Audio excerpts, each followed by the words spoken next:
Welcome to Brain Vision.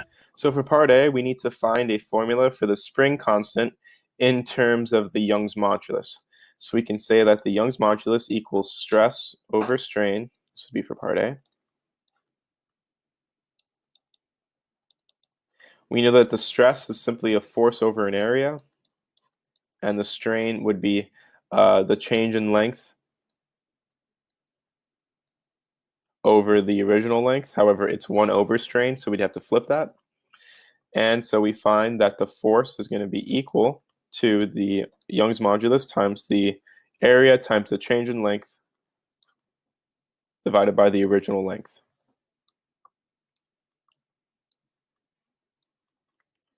And so if we wanted to find the Hooke's, by Hooke's law, we know that the force is going to be equal to kx, where here x equals the change in length.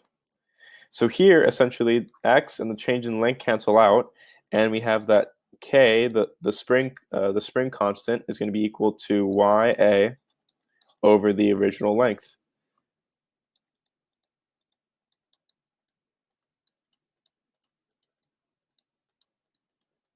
So this would be your answer for part A.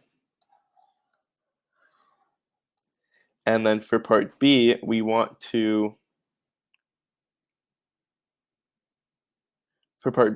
find the spring constant in terms of, we need to solve for the area. So we can say that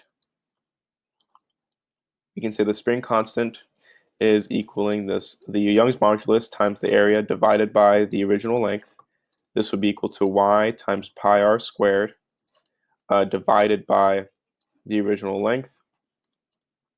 And we know that the radius is half of the diameter.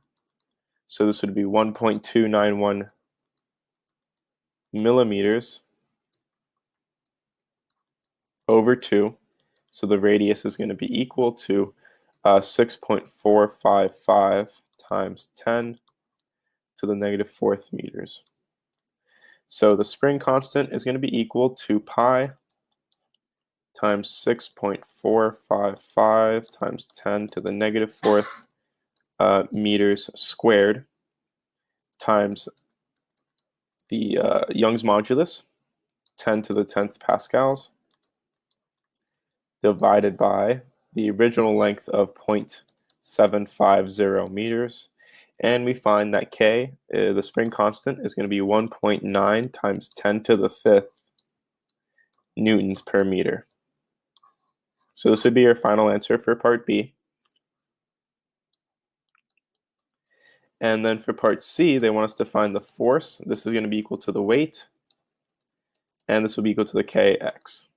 So this would be equal to the spring constant that we found in part B, 1.9 times 10 to the 5th newtons per meter, times the change in length, or 1.25 times 10 to the negative 3rd meters.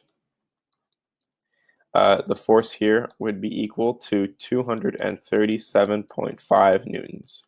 So this would be our force. That is the end of the solution. Thank you for watching.